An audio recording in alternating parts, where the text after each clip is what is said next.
আসসালামু আলাইকুম। প্রিয় দর্শক, প্রথমেই সংক্ষেপে জানিয়ে দিচ্ছি আমাদের আজকের ভিডিওর সংবাদ শিরোনাম। খবরের শুরুতেই থাকছে, অবশেষে যুক্তরাজ্যের অক্সফোর্ড বিশ্ববিদ্যালয়ের বিজ্ঞানীদের তৈরি প্রথম করোনা টিকা মানবদেহে প্রয়োগ করা শুরু হচ্ছে আগামী সপ্তাহ থেকেই এবং প্রাথমিকভাবে তৈরি করা হচ্ছে 10 লাখ করোনা টিকা। এ সম্পর্কে বিশেষ তথ্য থাকবে খবরে। পরবর্তী নিউজে থাকবে, এইচআইভি ভাইরাসের আবিষ্কারক লুক মন্টাগনিয়ার বললেন, করোনা ভাইরাস মানুষেরই তৈরি, তাই প্রকৃতি মেনে নেবে না। আরও যে সব চাঞ্চল্যকর তথ্য দিলেন এই বিশেষজ্ঞ, তা থাকবে ভিডিওতে। এরপরের খবরে থাকছে, চীনের ল্যাব থেকেই করোনা ছড়ালো কিনা এ নিয়ে যে বিশেষ তথ্য দিল ফক্স নিউজ। এবং সর্বশেষ খবরে আরও থাকবে, করোনার বিরুদ্ধে লড়ছে সিরিয়া, এরই ফাঁকে তেল চুরিতে ব্যস্ত আমেরিকা। এ সকল তথ্যসহ সাম্প্রতিক সময় ঘটা বাংলাদেশ ও বহির্বিশ্বের আরও কিছু চমকপ্রদ তথ্য থাকবে খবরে। সুতরাং আজকের সংবাদের বিশেষ ও গুরুত্বপূর্ণ এই তথ্যগুলো সম্পর্কে বিস্তারিত জানতে সম্পূর্ণ ভিডিও জুড়ে আমাদের সাথেই থাকুন। ব্রিটেনে করোনা ভাইরাস প্রতিরোধী টিকা মানুষের উপর যাচাই করা শুরু হবে আগামী সপ্তাহেই। সম্প্রতি এই সুসংবাদ দিয়েছেন অক্সফোর্ড বিশ্ববিদ্যালয়ের গবেষক দলের প্রধান অধ্যাপক এড্রিয়ান হিল। ইতিমধ্যেই বিভিন্ন প্রজাতির প্রাণীর উপরে কোভিড-19 টিকা প্রয়োগ করা হয়েছে। এখন বিজ্ঞানীরা হিউম্যান ট্রায়ালের ব্যাপারে সিদ্ধান্ত নিয়েছেন। অক্সফোর্ড বিশ্ববিদ্যালয়ের গবেষক দলের প্রধান অধ্যাপক এড্রিয়ান হিল ব্রিটিশ সংবাদ মাধ্যম দ্য ডেইলি মেইলকে এক সাক্ষাৎকারে জানিয়েছেন, প্রথম পর্যায়ে 18 থেকে 55 বছর বয়সী 510 জন স্বেচ্ছাসেবী আগামী সপ্তাহে কোভিড-19 ভ্যাকসিন নিতে সম্মত হয়েছেন। ডেইলি মেইলে প্রকাশিত খবরে জানা গেছে, অক্সফোর্ডের বিজ্ঞানীরা করোনার এই ভ্যাকসিন নিয়ে খুবই আশাবাদী। আগামী কয়েক মাসের মধ্যেই এই টিকার সাহায্যে লাখো মানুষ প্রাণঘাতী এই ভাইরাসের সংক্রমণ এড়াতে পারবেন। প্রফেসর এড্রিয়ান হিল ও তার সহযোগী বিজ্ঞানীরা শিম্পাঞ্জির শরীরে সার্স-কোভ-2 ভাইরাস ইনজেকশন দিয়ে শিম্পাঞ্জির শরীরে ভাইরাসের বিরুদ্ধে অ্যান্টিবডি তৈরি করেন। এই অ্যান্টিবডি টিকা হিসেবে মানুষের শরীরে দিলে সার্স-কোভ-2 ভাইরাসের বিরুদ্ধে প্রতিরোধ তৈরি হবে বলে অক্সফোর্ড বিশ্ববিদ্যালয়ের গবেষক দল নিশ্চিত করেছেন। ইতিমধ্যে প্রাণীদেহে এই টিকা প্রয়োগে তারা ভালো ফল পেয়েছেন বলে দাবি করেছেন। এবারে মানবদেহে প্রয়োগ করার পর টিকার কার্যকারিতা সম্পর্কে নিশ্চিত হওয়া যাবে। অক্সফোর্ড বিশ্ববিদ্যালয়ের বিজ্ঞানীরা ভ্যাকসিনটির সাফল্যের ব্যাপারে আশাবাদী। নোবেল করোনা ভাইরাসের টিকা নিয়ে বিশ্বের প্রায় সব দেশের বিজ্ঞানীরাই গবেষণা করছেন। বিশ্ব স্বাস্থ্য সংস্থা জানিয়েছে, বিশ্বজুড়ে প্রায় 70টি করোনা ভাইরাস প্রতিরোধী টিকা নিয়ে কাজ চলছে। অক্সফোর্ডের গবেষণা তার মধ্যে একটি। হিউম্যান ট্রায়ালই প্রমাণ করে দেবে যে এই টিকা মানুষের শরীরের জন্য যথেষ্ট নিরাপদ কিনা। এ প্রসঙ্গে এড্রিয়ান হিল বিবিসিকে এক সাক্ষাৎকারে জানিয়েছেন, নতুন ভ্যাকসিন ব্যাপকভাবে উৎপাদনের জন্য বিভিন্ন ফার্মা কোম্পানির সঙ্গে কথা বলবেন। ইতিমধ্যে অক্সফোর্ড ভ্যাকসিন গ্রুপের ক্লিনিক্যাল টিম ও জেনারেল ইনস্টিটিউট যৌথভাবে সেপ্টেম্বর মাসে এই টিকা তৈরি করতে সমর্থ হবেন। করোনা ভাইরাসের এই টিকাটি সফল হওয়ার ব্যাপারে বিজ্ঞানীরা 80% আশাবাদী।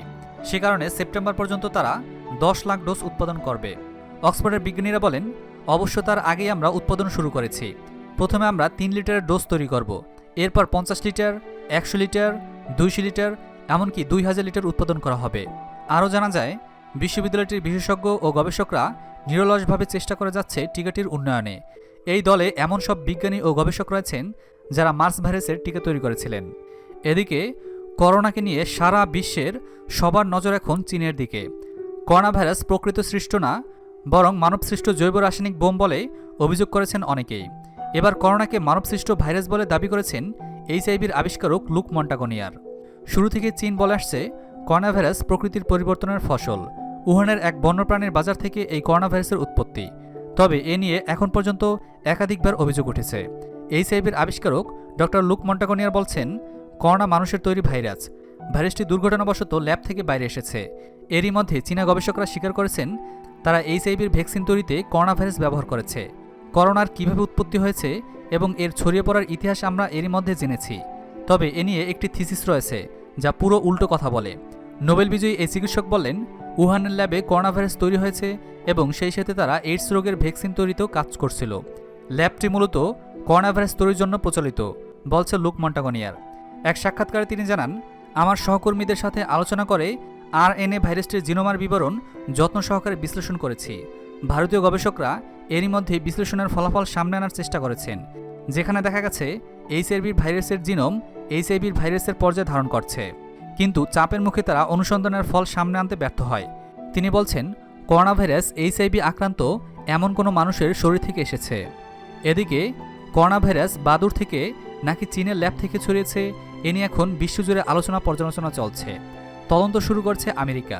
অভিযোগের বিষয়টি চীনকে স্পষ্ট করার দাবি জানিয়েছেন যুক্তরাষ্ট্রের secretary of state Mike Pompeo.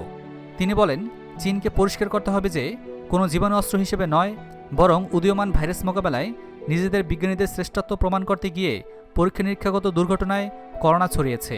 এর আগে গত বুধবার যুক্তরাষ্ট্রের প্রেসিডেন্ট ডোনাল্ড ট্রাম্প বলেন, উহানের ভাইরোলজি ল্যাবে বাদুড় নিয়ে পরীক্ষা নিরীক্ষা চালাতে গিয়ে দুর্ঘটনাবশত মানবদেহে এসেছে কিনা বিষয়টি বের করার চেষ্টা করছেন যুক্তরাষ্ট্র।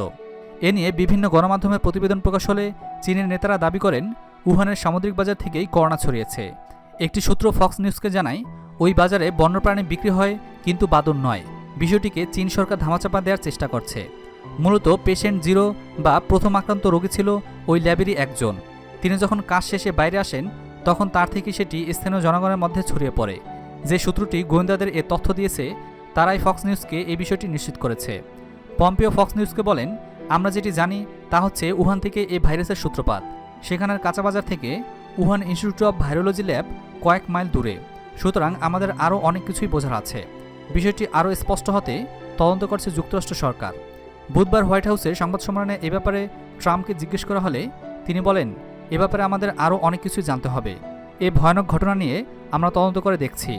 বিষয়টি তিনি চীনের প্রেসিডেন্ট সি জিনপিংয়ের সঙ্গে আলোচনা করেছেন কিনা জানতে চাইলে ট্রাম্প বলেন, ল্যাব নিয়ে তার সঙ্গে কী কথা হয়েছে তা এখানে আলোচনা করা সমীচীন হবে না। 2017 সালে চীন উহান প্রদেশে একটি সুউচ্চ প্রযুক্তিসম্পন্ন ল্যাব তৈরি করে, যেখানে ইবোলা সার্সের মতো বিশ্বের সবচেয়ে বিপজ্জনক কিছু ভাইরাস নিয়ে কাজ করার কথা জানায় বেইজিং। চীনী গবেষকরা দাবি করেছিল, গবেষণা ল্যাবটি সম্পূর্ণ নিরাপদ। ল্যাবরেটরিটি উহানে অবস্থিত। হুনান সিফুড মার্কেট অর্থাৎ হুনানের সামুদ্রিক মাছের বাজার থেকে মাত্র 20 মাইল দূরে অবস্থিত এটি। ভাইরাস আক্রান্ত প্রথম রোগী ওই বাজারের একজন বিক্রেতা। ভাইরাসটি ছড়িয়ে পড়ার পর গবেষকরা বলে আসছিলেন যে বন্যপ্রাণী থেকে এই ভাইরাস মানবদেহে এসেছে। 2015 সালে ল্যাবটির নির্মাণ কার্যক্রম শুরু হয়েছিল এবং 2017 সালে এর আনুষ্ঠানিক কার্যক্রম শুরু হয়। ল্যাবটি নির্মাণের উদ্দেশ্য ছিল বিশ্বের সবচেয়ে ভয়ঙ্কর ও বিপজ্জনক ভাইরাসগুলো গবেষণা করে সেগুলোর প্রতিষেধক বের করা। মূলত ভাইরাস নির্মূলে বিশ্ব দরবারে চীন তাদের একটি গুরুত্বপূর্ণ অবদান রাখতে চেয়েছিল ল্যাবটি ব্যবহার করে। এটি চীনের সর্বপ্রথম বায়োসেফটি লেভেল 4 মানের ল্যাব। BSL-4 হল সর্বোচ্চ বিপজ্জনক ভাইরাস। এগুলো নিয়ে নিরাপদে কাজ করা যায় এমন ল্যাবকেই BSL-4 ল্যাব বলা হয়। যদিও বিজ্ঞানীরা বলছেন, জিনগত প্রমাণ বলছে করোনা ভাইরাস কৃত্রিমভাবে তৈরি নয়, বরং এটি বাদুড় থেকে এসেছে। এরপর তা মানবদেহে ছড়িয়েছে। তবে ওয়াশিংটন পোস্টের এক প্রতিবেদনে বলা হয়, 2018 সালের শুরুর দিকে বেইজিংয়ের আমেরিকান দূতাবাস ওয়াশিংটনে দুটি সতর্কবার্তা পাঠিয়েছিল, যাতে বলা হয়েছে উহানের ল্যাবে চীন জীবাণু নিয়ে ঝুঁকিপূর্ণ গবেষণা চালাচ্ছে, যেখানে পর্যাপ্ত নিরাপত্তা ব্যবস্থা নেই। সূত্রটি ফক্স নিউজকে জানায়, উহান ল্যাবটি ফ্রান্স এবং আমেরিকান সরকারের সহায়তায় প্রতিষ্ঠা করা হয়, কিন্তু সাম্প্রতিক বছরগুলোতে চীন আন্তর্জাতিক সহায়তা প্রত্যাখ্যান করে নিজেদের সক্ষমতা প্রমাণের চেষ্টা করছিল। কিন্তু করোনা ভাইরাস প্রাদুর্ভাবের পর ল্যাবের কর্মকর্তারা ভাইরাসের স্যাম্পল ধ্বংস করে ফেলে, আগের বিভিন্ন প্রতিবেদন ও কাগজপত্র লুকিয়ে ফেলে, যাতে ভাইরাস সূত্রপাতের মূল কারণটি খুঁজে পাওয়া না যায়। এদিকে করোনার বিরুদ্ধে লড়ছে সিরিয়া, অন্যদিকে তেল চুরিতে ব্যস্ত আমেরিকা। প্রাণঘাতী মহামারী করোনা ভাইরাসের বিরুদ্ধে লড়াইয়ে ব্যস্ত সিরিয়া। এই সুযোগে দেশটি থেকে জ্বালানি তেল চুরি করছে মার্কিন গোয়েন্দা সংস্থা এবং আমেরিকান আঞ্চলিক মিত্ররা। করোনার ভয়াবহ দুর্যোগের মাঝেই আমেরিকার বিরুদ্ধে এমন ভয়ানক অভিযোগ তুলেছেন সিরিয়ার এক সাংবাদিক। আরবিভাষী সংবাদপত্র রাই আল ইয়মে প্রকাশিত মতামতমূলক নিবন্ধে এ কথা তুলে ধরেছেন প্রবীণ সাংবাদিক আবিদেল বারি আতোয়ান। তেল চোরাচালানের সহায়তাকারী স্থানীয়রা শেষ পর্যন্ত কামানের খোরাকে পরিণত হবে বলেও মন্তব্য করেন তিনি বলেন, ঐতিহাসিক ফোরাত নদীর পূর্বাঞ্চলে সিরীয় তেল ক্ষেত্রগুলোর উপর কর্তৃত্ব প্রতিষ্ঠা করতে চাইছে মার্কিন গোয়েন্দা সংস্থাগুলো। তাদের সঙ্গে এই অপতৎপরতায় যোগ দিয়েছে আমেরিকার স্থানীয় মিত্ররাও। তিনি আরও জানান, সিরিয়ার আল হাসাকা থেকে পাওয়া খবরে জানা গেছে, কুর্দি সিরিয়ান ডেমোক্রেটিক ফোর্স বা কুর্দি সিরীয় গণতান্ত্রিক বাহিনীর সশস্ত্র সদস্যদের নিয়োগ এবং প্রশিক্ষণের লক্ষ্যে প্রচারণা শুরু করেছে মার্কিন কেন্দ্রীয় গোয়েন্দা সংস্থা CIA। এ বাহিনী সিরিয়ার তেল ক্ষেত্রগুলোকে তাদের ভাষায় পাহারা দেবে। পাশাপাশি এই অঞ্চলে US FDF-এর তেল চোরাচালানের কার্যক্রম যেন ব্যাহত না হয় সে পদক্ষেপও নেবে। বিনিময়ে এ বাহিনীর সদস্যদের মাথাপিছু $350 সমপরিমাণ বেতন দেওয়া হবে। তেল চোরাচালান তৎপরতার লাভের অঙ্কের ভাগ প্রধানত পাবে ইরাকের কুর্দিশাসিত অঞ্চল, ঠিকাদারি গোষ্ঠী এবং ইহুদিবাদী ইসরায়েলের কিছু কোম্পানি। সাংবাদিক আতোয়ান মনে করিয়ে দেন যে সিরিয়ার তেল ও গ্যাসের কূপগুলোর উপর নিয়ন্ত্রণ বজায় রাখার বিষয়টি নির্লজ্জভাবেই প্রকাশ করেছিলেন মার্কিন প্রেসিডেন্ট ডোনাল্ড ট্রাম্প। দাবি করেছিলেন, এই তেল ক্ষেত্রগুলো যেন দায়েশ বা আইএস গোষ্ঠীর হাতে বা দামেস্ক সরকারের হাতে না পড়ে সেটা নিশ্চিত করতেই এ ব্যবস্থা নেওয়া হয়েছে। সিরিয়া সরকার এসব তেল ক্ষেত্রের বৈধ মালিক হওয়া সত্ত্বেও তাদেরকে বঞ্চিত রাখতে আদাজল খেয়ে নেমেছেন ট্রাম্প ও তার প্রশাসন। কিন্তু দক্ষিণাঞ্চল সিরিয়ায় মার্কিন ঘাঁটি আত-তাম্প থেকে কয়েকজন সশস্ত্র সদস্য পক্ষত্যাগ করেছেন। আতোয়ান ধারণা করেন এর মধ্য দিয়ে আমেরিকার জন্য ভবিষ্যতে কী ফল দাঁড়াবে তা স্পষ্ট হয়ে উঠেছে। ইরানের কুদস বাহিনীর সাবেক প্রধান কাসেম সুলাইমানি এবং ইরাকের জনপ্রিয় হাশদ আশ-শাবির উপপ্রধান আবু মাহাদিকে হত্যার পর গোটা অঞ্চলে মার্কিন বিরোধী মনোভাব তুঙ্গে পৌঁছেছে। এই হত্যাকাণ্ডকে কেন্দ্র করে ইরাকি সংসদ সর্বসম্মতভাবে সে দেশ থেকে মার্কিন ঘাঁটি সরিয়ে নেওয়ার বিল পাশ করেছে। আর এই প্রেক্ষাপটে আতোয়ান বলেন, মার্কিন বাহিনী পরিশেষে এ অঞ্চল থেকে ভেগে যেতে বাধ্য হবে। বাগদাদের উত্তরে কিরকুক বা K1 এবং আত-তাজি ঘাঁটি থেকে যেভাবে ভেগেছে, একইভাবে অবশেষে এই অঞ্চল ছেড়েও মার্কিনীদের পালিয়ে যেতে হবে। আর ফোরাত নদের পূর্বাঞ্চলে সিরীয় তেলকূপগুলোর উপর অবশ্যম্ভাবীভাবে প্রতিষ্ঠা হবে দামেস্কের কর্তৃত্ব। তেল চোরাচালানের সহায়তাকারী কোনো কোনো কুর্দি গোষ্ঠীর কপালে কি জুটবে সে কথাও ব্যক্ত করেন খ্যাতনামা এ সাংবাদিক। তিনি বলেন, এটি সত্যিই দুর্ভাগ্যজনক। মার্কিন সমর্থনের উপর ভরসা করে কিছু কুর্দি গোষ্ঠী সিরিয়ার তেল চোরদের ভাড়াটে বাহিনীতে পরিণত হয়েছে।